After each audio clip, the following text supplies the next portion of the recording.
Bonsoir à tous, bonsoir à ceux plus particulièrement que je n'ai pas salués. Avec Zoom, c'est pas toujours évident d'être très personnel.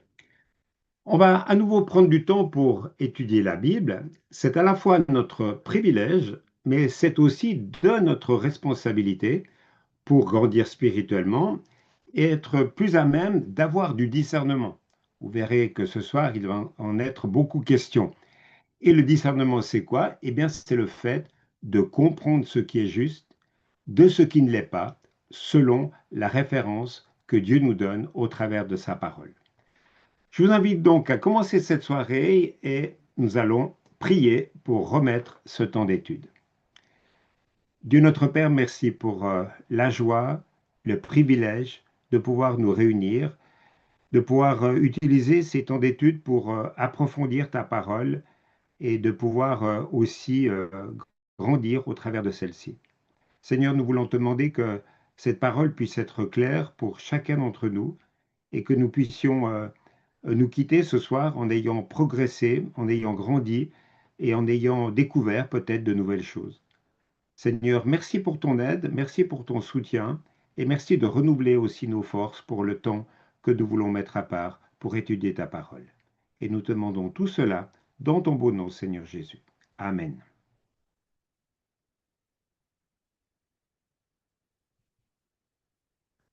Jésus avait averti les disciples qu'il y aurait des prétendus enseignants. On le voit notamment dans les grands discours qu'il fait avant d'être arrêté et crucifié. Pierre a entendu ces paroles d'avertissement et là, pendant cette période de l'histoire où il rédige cette deuxième épître, eh bien Pierre est à Rome. Nous sommes entre 65 et 68 après Jésus-Christ et la situation au Moyen-Orient est tendue, comme quoi ce n'est pas nouveau. Pour nous aider à comprendre la situation géopolitique de la même époque, voici quelques informations. À Jérusalem, capitale de l'ancien royaume de Judée, la ville est mise à sac par l'armée romaine commandée par Titus le 8 septembre de l'an 70. Et ceci après un siège atroce de 2 ans. Vous avez ici une peinture de la destruction du temple de Jérusalem. C'est une peinture qui est à Venise, dans une galerie d'art, qui a été peinte par Francesco Hayez. Le temple, au lieu de la religion juive, construit 1000 ans plus tôt par Salomon, qui a été aussi détruit par Nabuchodonosor, reconstruit par Hérode, est une seconde fois donc détruit. Et c'est dans cette même période militaire et politique que prolifèrent de nombreux enseignants. À l'époque de l'Ancien Testament, de nombreux faux prophètes contredisaient des vrais prophètes, en disant finalement au peuple ce qu'il voulait entendre. De la même manière, dans cette période du Nouveau Testament, de prétendus enseignants dénaturent les enseignements de Jésus et les paroles des apôtres. De quelle manière procédait-il? Eh bien, il procédait en amoindrissant l'importance de la vie, de la mort et de la résurrection de Jésus.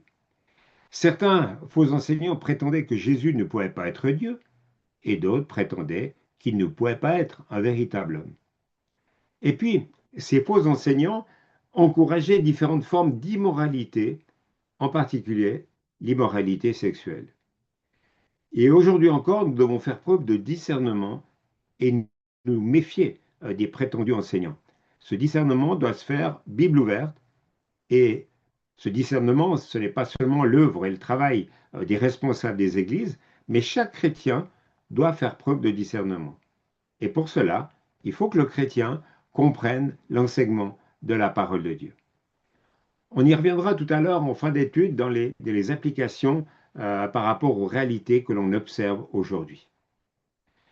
Mais continuons, j'aimerais vous proposer la lecture du texte du jour. Donc, ça sera 2 Pierre au chapitre 2, les versets 11 à 22. On va lire à partir du verset 9 et nous lirons dans la version Nouvelle Bible Second.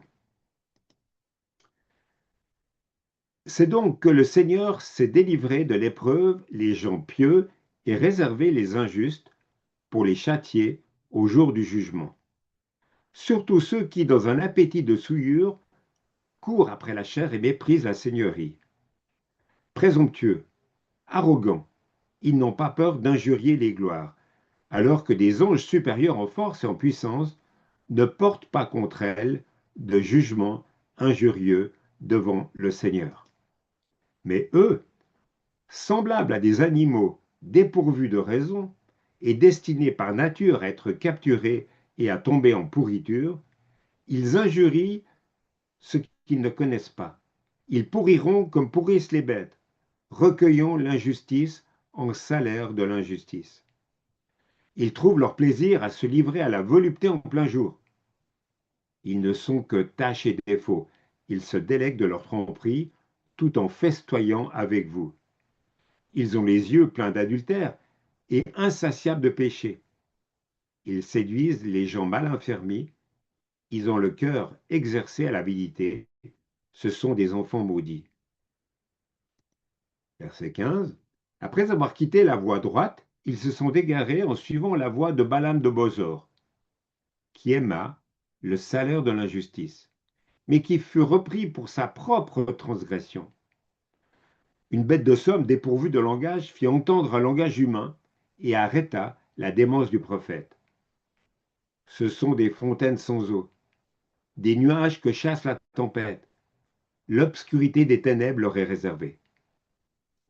Avec des discours creux, d'une monstruosité insolence, ils séduisent par les désirs de débauche de la chair ceux qui viennent à peine d'échapper aux gens qui vivent dans l'égarement. Ils leur promettent la liberté, alors qu'ils sont eux-mêmes esclaves de la pourriture, car chacun est esclave de ce qui le domine. En effet, si après avoir échappé aux souillures du monde par la connaissance de Jésus-Christ, notre Seigneur et Sauveur, ils se laissent de nouveau prendre et dominer par elles, leur condition dernière est pire que la première. Car il aurait mieux valu pour eux ne pas avoir connu la voie de la justice que de l'avoir connue et de se détourner du saint commandement qui leur avait été transmis. Il aurait arrivé ce que dit le prophète véridique. Le chien est retourné à son vomissement, et la truite et la truie à peine lavée va se vautrer dans le bourbier. Fin de lecture. Tout d'abord, je vous rappelle où nous en sommes dans le déroulement de cet épître. Voici le plan général. Comme vous le voyez, nous en sommes aux 2 tiers en fait de l'étude de cette deuxième épître de Pierre. Ce soir, on va plutôt plus particulièrement voir la condamnation de la bouche de Pierre de ces faux docteurs, et Pierre va nous faire un descriptif, comme on vient de l'entendre dans la lecture du texte, un descriptif de leurs agissements. Le verset 9 qu'on a lu il y a un instant fait donc le lien avec ce petit mot, ainsi donc, euh, qui était le lien avec le paragraphe précédent qui nous parlait de Sodome et de Gomorrhe, ainsi que de la délivrance de Lot. C'est ce que vous avez vu avec David Sutherland il y a 2 semaines. Et Pierre nous rappelle cette promesse. Dieu sait délivrer de la tentation du péché tout homme pieux, donc toute personne fidèle à Dieu. On voit bien au travers de ce texte qu'il y a là un véritable problème avec l'autorité. Relisons les versets 9 et suivants. C'est donc que le Seigneur s'est délivré de l'épreuve les gens pieux et réservé les injustes pour les châtier au jour du jugement. Surtout ceux qui, dans un appétit de souillure, courent après la chair et méprisent la seigneurie. Présomptueux, arrogants, ils n'ont pas peur d'injurier les gloires, alors que des anges, supérieurs en force et en puissance, ne portent pas contre elles de jugement injurieux devant le Seigneur. Pierre dépeint ainsi des gens orgueilleux, qui veulent se construire eux-mêmes tout en démolissant les autres. Ces hommes ne respectent aucune autorité et ils ne se privent pas d'attaquer ou de diffamer des personnes qui sont hautement placées. Rappelons tout de même que Dieu a établi l'autorité dans ce monde. Il n'a pas voulu le chaos. Et quand nous résistons à l'autorité, nous résistons à Dieu. Paul dira dans Romains 13 que chacun se soumette aux autorités qui exercent le pouvoir, car toute autorité vient de Dieu. Celles qui existent ont été établies par lui, ainsi celui qui s'oppose à l'autorité s'oppose à l'ordre voulu par Dieu. Ceux qui s'opposent attireront le jugement sur eux-mêmes. Ce n'est pas le but premier de ce texte de 2 Pierre, mais la question de l'autorité revient aussi d'innombrables fois dans nos Bibles. Je le mentionne brièvement. L'autorité, par exemple, des parents sur leurs enfants, dans Éphésiens 6, ou l'autorité des employeurs sur leurs employés, dans Éphésiens 6. Et puis, en tant que citoyens,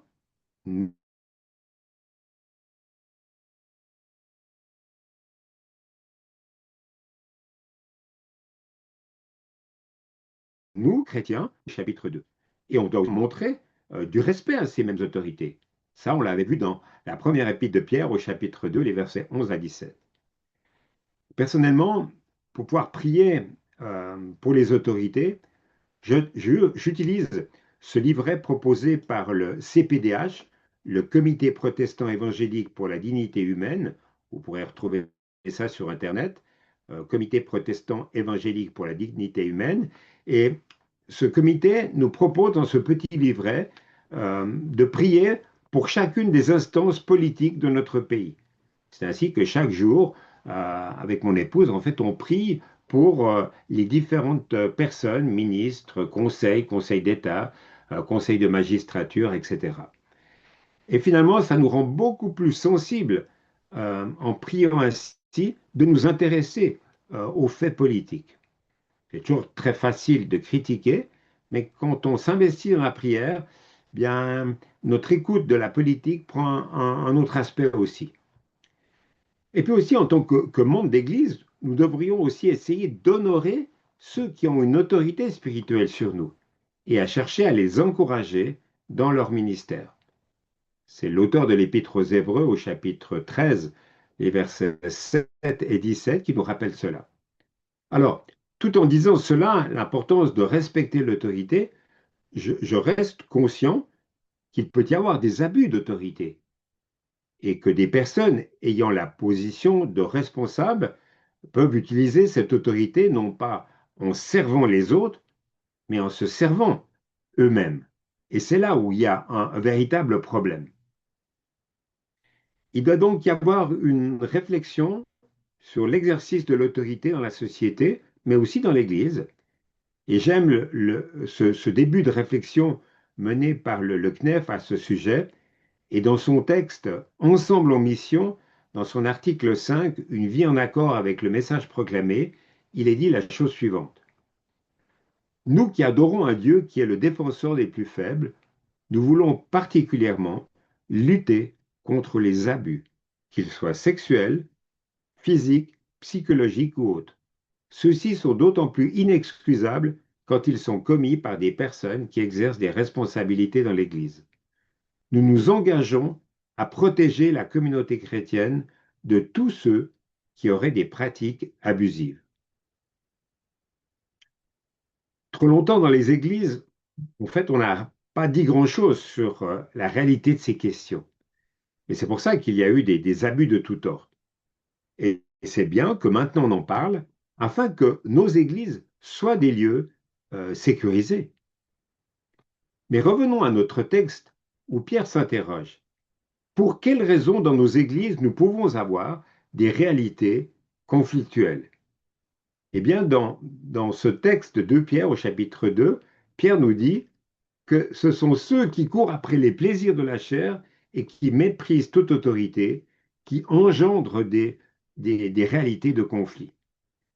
La nature, marquée par le péché, finalement, ne veut se soumettre à aucune forme d'autorité. Ces dernières années, nous avons vu beaucoup de livres qui encourageaient les gens à réussir à n'importe quel prix. Je ne parle pas forcément de littérature chrétienne en disant cela.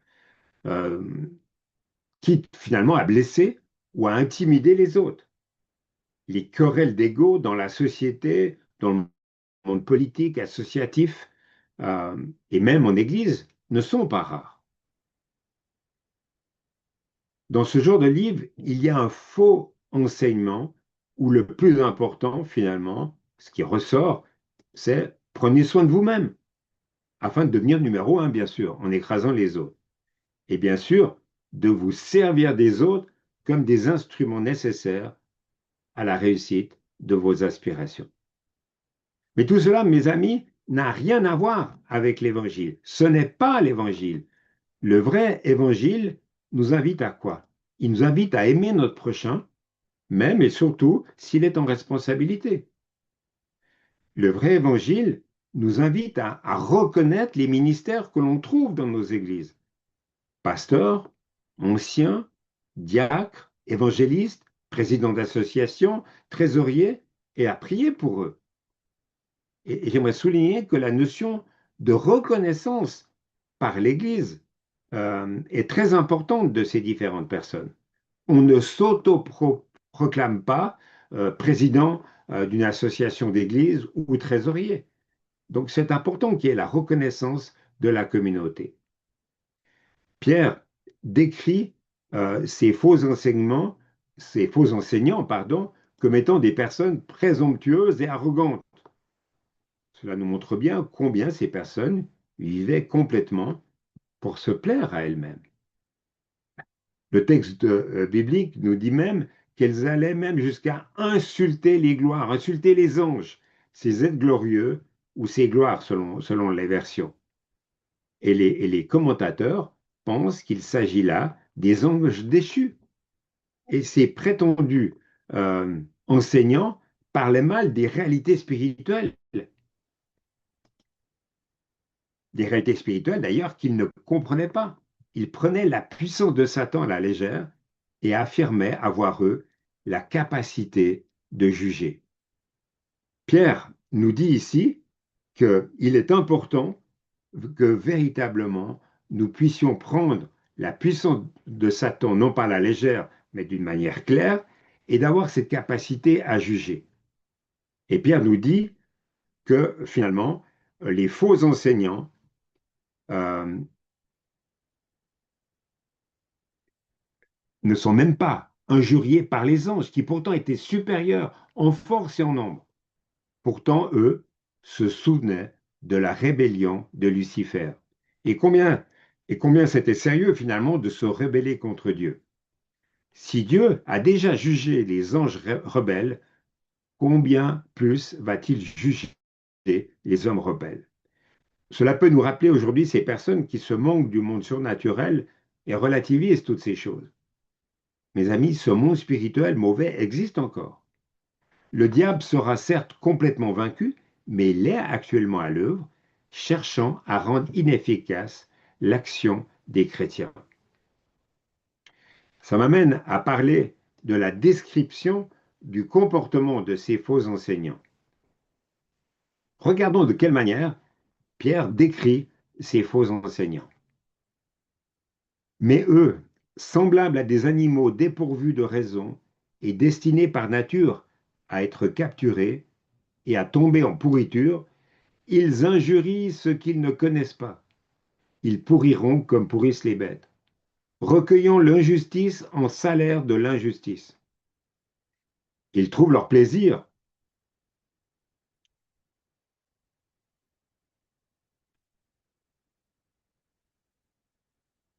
Ils trouvent leur plaisir à se livrer à la volupté en plein jour. Ils ne sont que tâches et défauts. Ils se délèguent de leur tromperie, tout en festoyant avec vous. Ils ont les yeux pleins d'adultère et insatiables de péché. Ils séduisent les gens mal affermis. Ils ont le cœur exercé à l'avidité. Ce sont des enfants maudits. Alors c'est assez intéressant de comparer les versions concernant le verset 12. Nouvelle Bible seconde nous dit ils injurient ce qu'ils ne connaissent pas. La nouvelle Bible français courant, ils insultent ce qu'ils ne connaissent pas. La version Darby, Ils parlent injurieusement dans les choses qu'ils ignorent. Parole vivante, ils se répandent en injures contre tout ce qui dépasse leur compréhension. On voit bien ce qui se passe dans la tête de ces personnes. Je donne une illustration à cela. L'illustration de cette idée, en fait, c'est comme dans une salle de classe, quand des élèves font beaucoup de bruit. Il y avait une professeure des écoles qui disait, en fait, il n'y a rien qui se passe dans leur tête, ce sont des tonneaux vides qui font le plus de bruit. Aujourd'hui, c'est toujours affligeant de constater que les médias donnent la parole à ces faux enseignants et que des personnes se laissent séduire par ces discours grandiloquents et creux. Ce qui est triste, c'est lorsque les personnes ont de la peine à discerner ce qui est vérité et faux enseignants. Quand je parle de médias qui donnent la parole à ces faux enseignants, je parle même de médias chrétiens, où finalement, on va donner la parole, on va mettre le micro sur celui qui emballe le mieux, qui parle le mieux, au lieu de regarder la profondeur en fait du message qui est donné. C'est pour ça que dans ce texte, il est question de discours grandiloquents et creux. Mais ce texte nous avertit, la vérité de la parole de Dieu nous conduit au salut. Mais les paroles arrogantes de ces faux enseignants ne conduisent qu'à la condamnation. Pierre, dans ce chapitre 2, nous décrit plusieurs de leurs comportements. Je les relis. Mais eux, semblables à des animaux, dépourvus de raison et destinés par nature à être capturés et à tomber en pourriture, ils injurient. Un peu plus loin, ils trouvent leur plaisir à se livrer à la volupté. Ils se délectent de leur tromperie. Ils ont les yeux pleins d'adultère. Ils séduisent les gens mal affermis.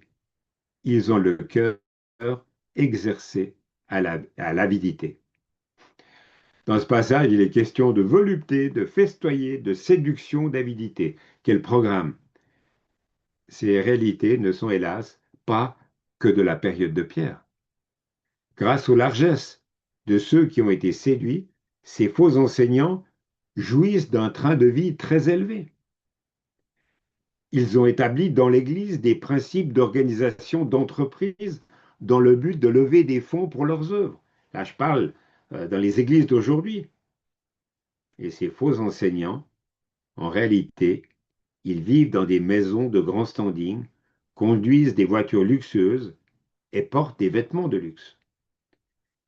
Tout leur comportement n'a rien à voir avec l'enseignement de Jésus sur l'humilité ou le soutien des plus pauvres.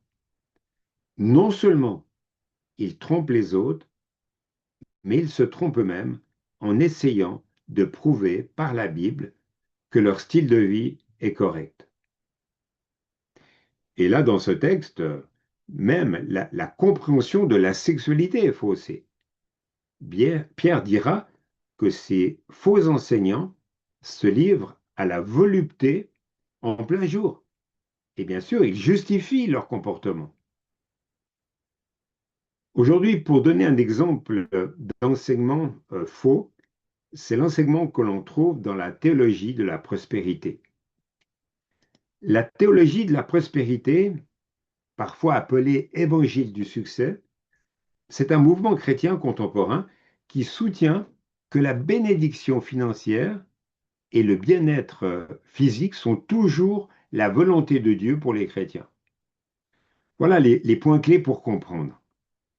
Le principe central est l'enseigne que Dieu veut que ses fidèles soient en bonne santé et riches. Donc, qu'est-ce que ça veut dire? Eh bien, que la pauvreté et la maladie sont perçues comme un manque de foi ou une attaque spirituelle. Dans cette théologie de la prospérité, on encourage ce qu'ils appellent la semence de foi. C'est lorsque les croyants sont encouragés à donner de l'argent, bien sûr, la dîme ou des offrandes à l'Église et au ministère. Ce geste est vu comme une semence qui obligera, je mets des guillemets, Dieu à leur rendre au centuple sous forme de bénédiction financière. Vous donnez beaucoup à l'Église et Dieu vous donnera au centuple. Vous voyez la manière et l'abus, quoi. Et dans cette théologie de la prospérité, on pratique aussi ce qu'ils appellent la parole créatrice, qui met l'accent sur une confession positive. C'est le fait de déclarer à haute voix sa réussite pour la manifester concrètement dans sa vie.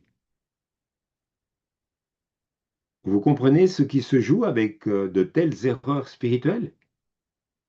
Eh bien, c'est qu'on nie la possibilité pour un chrétien d'être malade ou d'être pauvre.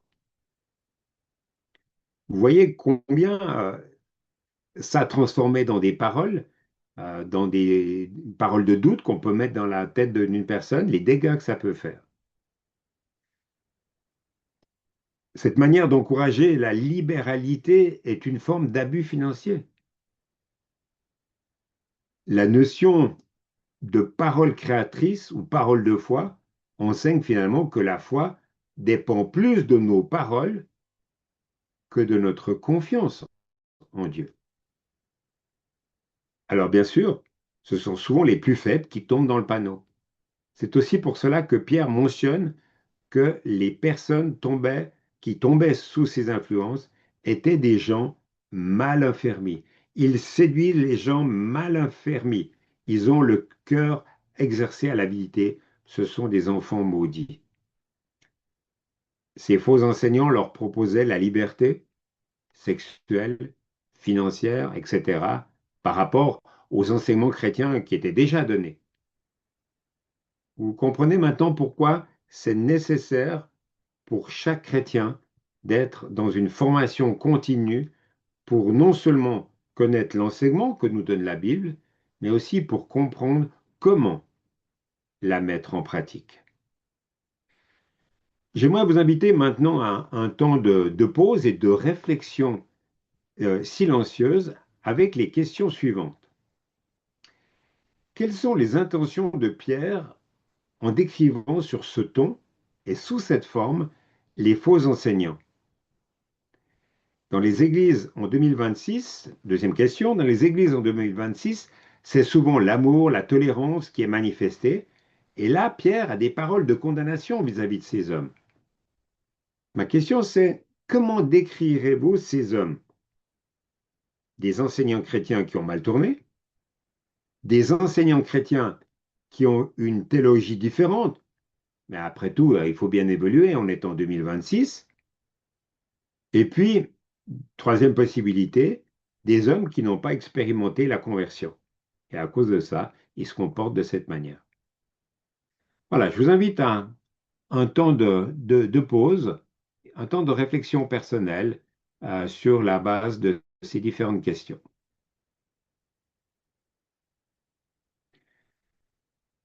Voyons maintenant le paragraphe suivant et de quelle manière, en fait, ces faux enseignants se sont révoltés. Et Pierre va se servir du mauvais exemple de Balaam. Je vous invite à lire à partir du verset 15. Après avoir quitté la voie droite, ils se sont égarés en suivant la voie de Balaam, de Bosor, qui aima le salaire de l'injustice, mais qui fut repris pour sa propre transgression. Une bête de somme, le fameux âne, dépourvu de langage, fit entendre un langage humain et arrêta la démence du prophète. Ce sont des fontaines sans eau, des nuages que chasse la tempête. L'obscurité des ténèbres leur est réservée.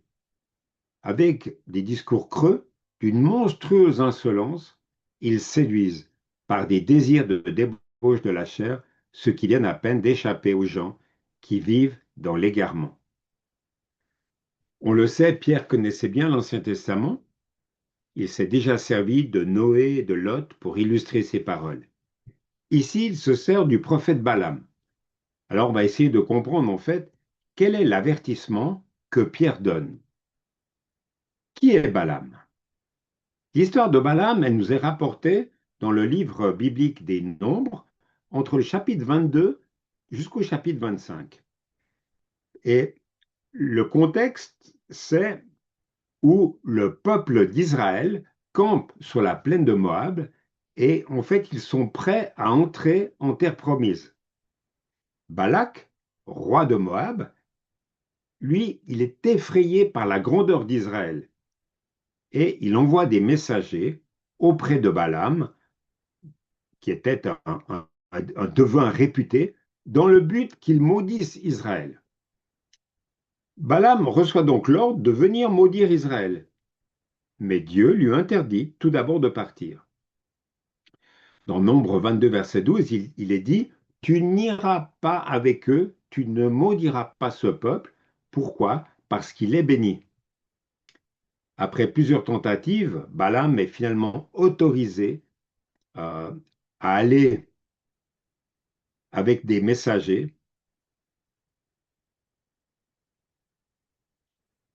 Il fait la route, mais sous une condition, de suivre la parole de Dieu.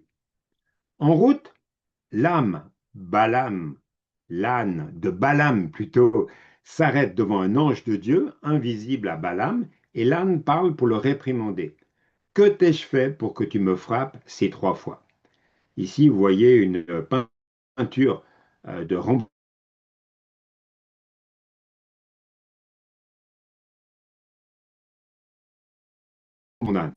Que t'ai-je fait pour que tu me frappes 3 fois? Et Balaam reconnaît la présence divine et l'action de Dieu pour l'empêcher de faire le mal, au travers de la voix de son âme. Arrivé, Balaam prononce non pas une malédiction, mais une bénédiction sur Israël, en conformité avec la volonté de Dieu. Il le dit dans le chapitre 23 des Nombres, verset 8, comment maudirais-je celui que Dieu ne maudit pas? Puis, Balaam va plus loin, il prophétise la grandeur future d'Israël et la victoire messianique. Au verset 24, verset 17, il dit, je le vois, mais non maintenant, je le contemple, mais non de près. Une étoile sort de Jacob. Cependant, Balaam conseille ensuite aux Moabites des stratégies pour entraîner Israël dans le péché par l'idolâtrie et par la débauche. Qu'est-ce que ça provoque? Eh bien, ça provoque la colère de Dieu contre Israël et un jugement sévère est lancé. Au chapitre 25, verset 4, il est dit, l'Éternel dit à Moïse, prends tous les chefs du peuple et suspends-les devant l'Éternel. Balaam, en fait, il apparaît ainsi comme une figure assez ambivalente. Un prophète capable d'une parole prophétique qui est vraie, mais aussi un instigateur du mal par ses conseils, coupable d'avarice et d'opposition à Israël. Ainsi, finalement, cette histoire de Balaam illustre la souveraineté de Dieu sur ses promesses, l'inutilité de s'opposer à sa volonté et le danger de succomber à la tentation du profit, même dans la fonction prophétique. Le nom de Balaam, fils de Béor, reste dans l'histoire comme l'exemple même du faux prophète, de celui qui cherche à manipuler la parole de Dieu à des fins intéressées. Et voilà la clé de compréhension de ce texte. Pierre avertit ses lecteurs. Si vous quittez l'enseignement de Dieu pour écouter des faux prophètes, comme Balaam, il y aura des conséquences désastreuses pour votre vie et pour la vie des églises. Il y a un aspect de la personnalité de Balaam qui m'interpelle parce que, bien sûr, il reste d'actualité. Il est dit au verset 15, ils ont abandonné le bon chemin, ils se sont perdus, ils ont suivi la route de Balaam. Je me suis dit, mais c'est quoi cette route de Balaam? Le fils de Bézor.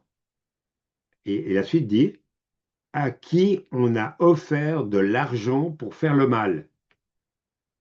Et Balaam s'est laissé attirer par cet argent. Voilà ce qui est dit au verset 15 dans la version Parole de vie.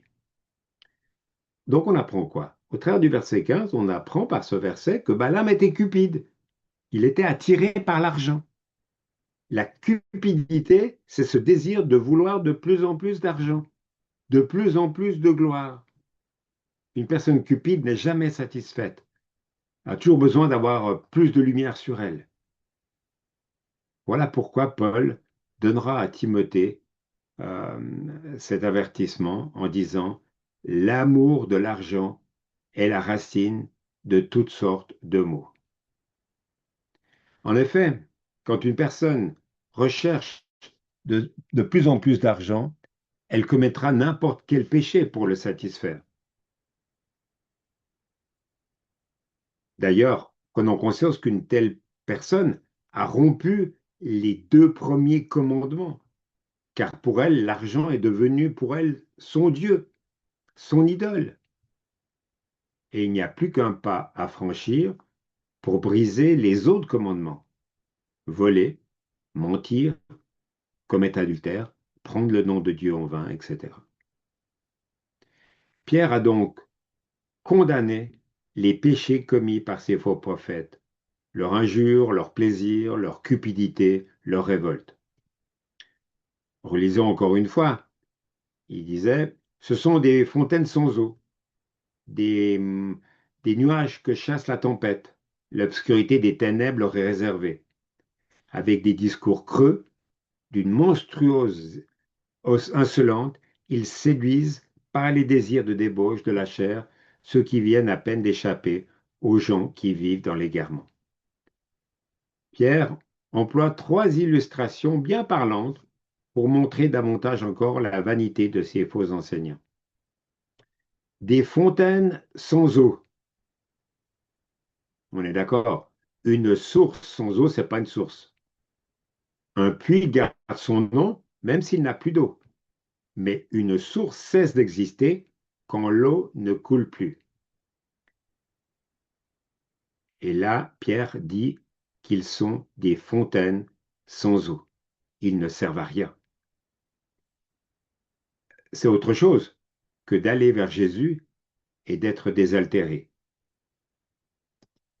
Celui qui boira une fois pour toute de l'eau que je lui donnerai n'aura jamais soif. Voilà ce qu'il est dit dans Jean 4. Deuxième image, des nuages que chasse la tempête. L'image est celle de nuages qui sont chassés par un coup de vent. Lorsqu'un agriculteur chrétien voit des nuages, il prie pour que ces nuages donnent de la pluie à ses champs desséchés.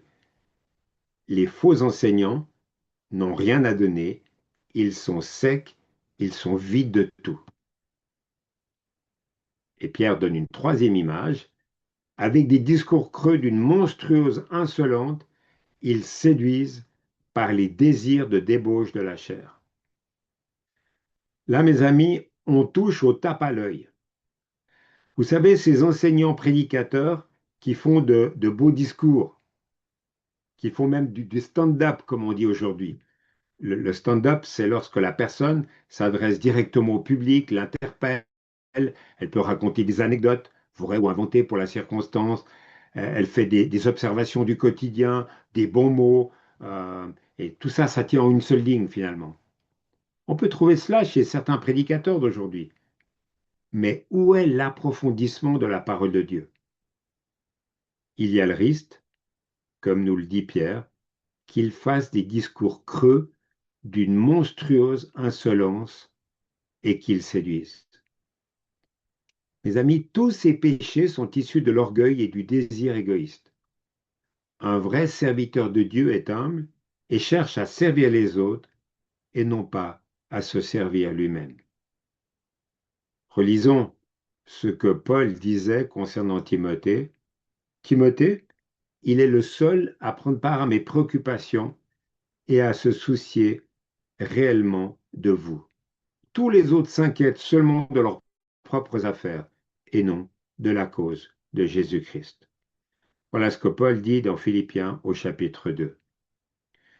On voit donc que le vrai serviteur de Dieu, et par conséquent les pasteurs, les diacres, les évangélistes ou présidents d'associations de nos églises, doivent calquer leur ministère sur celui de Jésus, sur l'exemple de Jésus.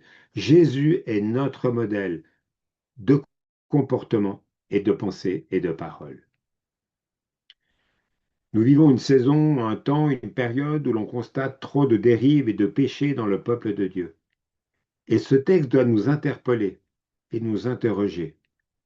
Et là, je ne pense pas seulement à des questions d'immoralité, mais aussi à notre rapport à l'argent. Nous devons nous donner les moyens dans nos églises d'avoir une posture biblique concernant l'argent par rapport à notre générosité, mais aussi très pratiquement sur la manière de faire des choix d'orientation financière dans l'Église.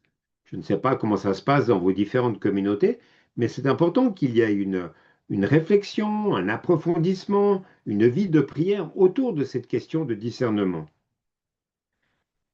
Il va y avoir aussi une véritable réflexion sur la manière dont on accompagne le trésorier. Par exemple, y a-t-il des personnes qui vérifient les comptes? Y a-t-il toujours deux personnes qui comptent les offrandes après le culte? Vous voyez des aspects très pratiques afin de protéger de la tentation toutes les personnes qui ont des responsabilités financières dans l'Église ou dans nos associations chrétiennes. Très pratiquement, je pense que nous devons aborder dans l'Église des sujets comme mon attitude de cœur, qu'est-ce qu'il est? Qu'est-ce qu'elle est, mon attitude de cœur, lorsque je pense à la libéralité, à ce que je donne à l'Église? Donner notre argent, vraiment, est-ce que c'est une bonne manière de penser? Que nous dit la Bible au sujet des dettes, au sujet de l'endettement? Un autre aspect, tout appartient au Seigneur, vraiment? Est-ce qu'il n'y a pas une réalité entre la théorie et la pratique? Vous voyez, toutes ces questions-là, ce genre de questions, j'ai eu l'occasion de les aborder en Église, mais ça fait réfléchir, ça aide à aller plus loin, ça aide à, à donner un cadre de sécurité sur l'utilisation de l'argent, mais ça aide surtout à ce que l'argent que l'on a puisse être utilisé de la bonne manière en étant conduit et en étant dirigé par Dieu pour cela. J'aimerais vous inviter maintenant à un deuxième temps de questions, de réflexion à vivre en silence. Et on reprendra bien sûr pour un temps de parole, j'allais dire libre, à la fin de cette étude. On reprendra ces deux séries de questions. La question 2, ces versets qu'on vient de lire et méditer doivent être un avertissement pour nous dans notre compréhension de la parole de Dieu, afin de ne pas nous laisser séduire, mais Mais comment pouvons-nous devenir des chrétiens matures qui ne seront pas attirés par de faux enseignants? C'est ça le cœur de la question là. Comment devenir des chrétiens matures qui ne seront pas attirés par de faux enseignants? Et par comparaison, qu'est-ce qui motivait véritablement Jésus dans les paroles qu'il transmettait, qu'il disait à des personnes et, et dans ses actions? Il y a un lien entre les deux choses, entre les deux questions, en rapport avec la maturité chrétienne.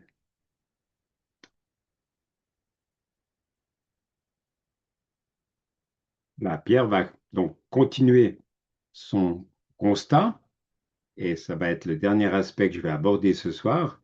Il va parler de fausses libertés. Il leur dit la chose suivante. Ces faux enseignants promettent la liberté alors qu'ils sont eux-mêmes esclaves de la pourriture, car chacun est l'esclave de ce qui le domine. Ça, c'est une maxime que je trouve très, très intéressante. En effet, si après avoir échappé aux souillures du monde par la connaissance de Jésus-Christ, notre Seigneur et Sauveur, ils se laissent de nouveau prendre et dominer par elles, leur condition est pire que la première. Car il aurait mieux valu pour eux ne pas avoir connu la voie de la justice que de l'avoir connue et de se détourner du saint commandement qui leur avait été transmis. Il leur est arrivé ce que dit le proverbe véridique. Le chien est retourné à son vomissement et la truie, à peine lavée, va se vautrer dans le bourbier. Vous ne pouvez pas libérer quelqu'un de son esclavage si vous êtes esclave vous-même. Et ces faux enseignants vivaient dans l'esclavage. Et Pierre nous montre clairement que ces hommes s'étaient débarrassés temporairement euh, de ce qu'il appelle les souillures du monde. Ils annonçaient à tous qu'ils étaient sauvés, alors que finalement, ils n'ont jamais été rachetés, ou dit autrement, ils n'ont jamais connu la véritable liberté que l'on trouve en Jésus. Et c'est à cause de ça que leurs comportements sont ce qu'ils sont. Si nous relisons globalement ce que Pierre dit ici, nous pouvons comprendre que ces hommes vivent dans l'esclavage de quoi? Eh bien, de l'argent. Pierre le dit au verset 3, verset 14. Que leur cupidité les pousse à se servir de toutes sortes de techniques pour exploiter des innocents. Ces hommes commettent des abus multiples. Au verset 10 et au verset 14, il nous est dit aussi qu'ils sont aussi dans l'esclavage de la chair. Ils jettent leurs yeux sur des faibles femmes qu'ils peuvent séduire, et en regardant ce que Pierre et Jude ont écrit au sujet de Sodome et Gomorrhe, peut-être pouvons-nous également inclure les jeunes hommes et les garçons qui sont faibles. Et là, bien sûr, on parle de quoi dans cette notion d'esclavage de la chair? Eh bien, on parle de pédophilie. Pierre dénonce des actes de pédophilie de la part de ces faux enseignants. Et bien sûr, ces hommes vivent aussi dans l'esclavage de leur orgueil. C'est ce qui nous est dit dans le verset 10 et dans le verset 12. Alors, rappelons-nous ce que l'auteur des Proverbes dit. Les gens qui mènent une vie droite se détournent du mal, car surveiller sa conduite, c'est veiller sur sa vie. L'orgueil conduit à la faillite et l'arrogance conduit à la ruine. Voilà ce que nous dit Proverbe 16. Cette faillite, c'est la leur, mais là, c'est aussi la faillite de toutes les personnes qui sont entraînées dans cette dérive.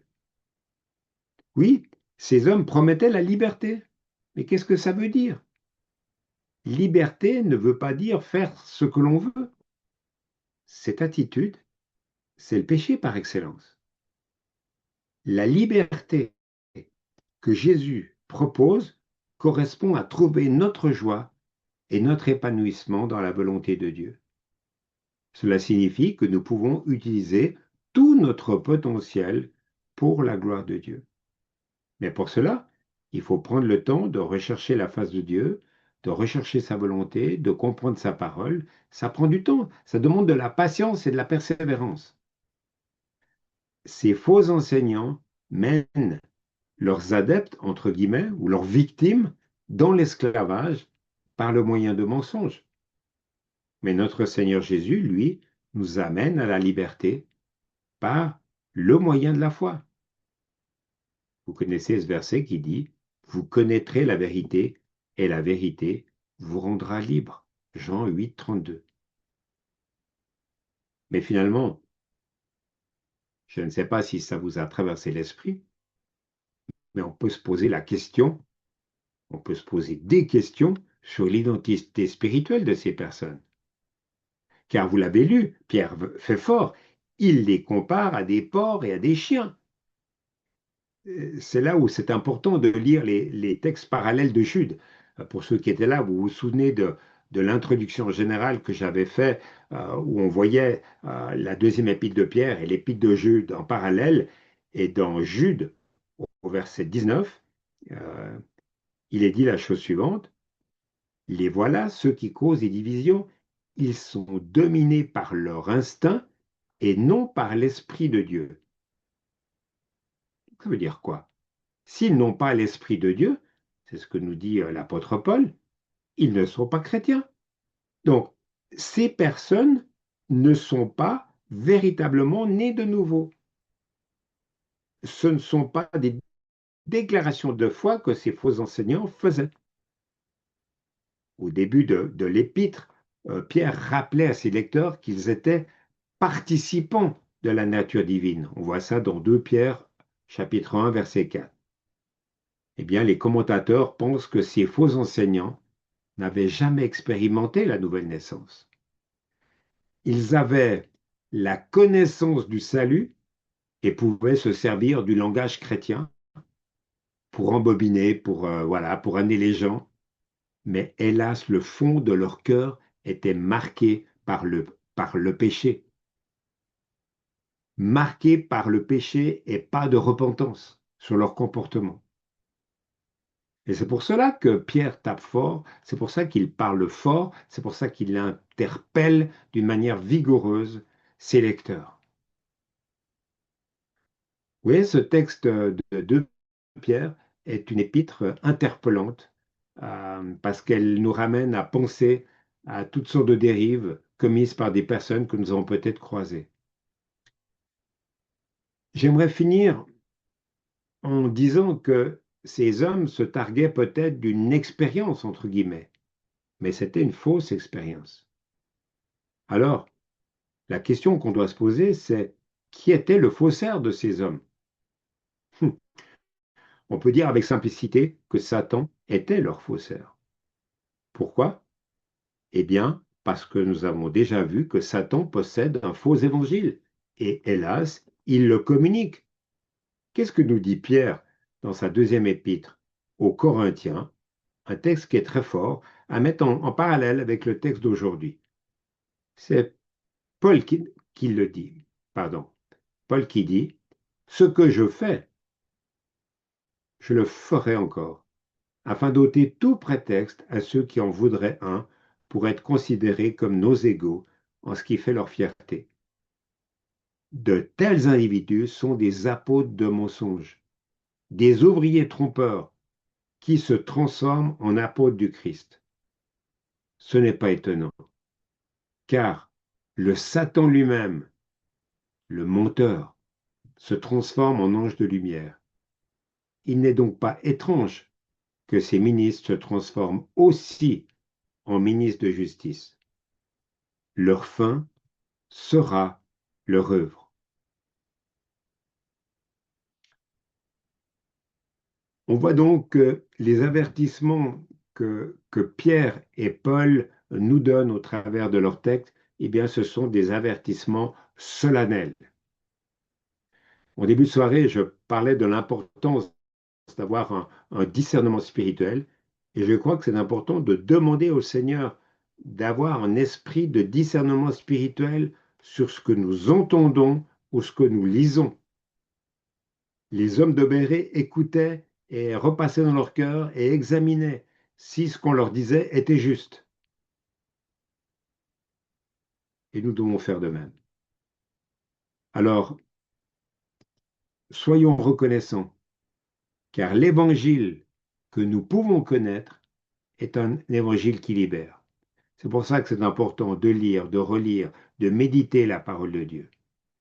Mais c'est un évangile aussi qui libère toute personne qui, avec foi, en fait la demande afin de véritablement pouvoir progresser, grandir et peut-être se libérer d'emprises, d'abus mauvais qu'il pourrait y avoir sur leur vie. Voilà, j'aimerais finir sur ces paroles et on va prendre un moment pour réfléchir, pour reprendre les questions que je vous ai proposées tout à l'heure.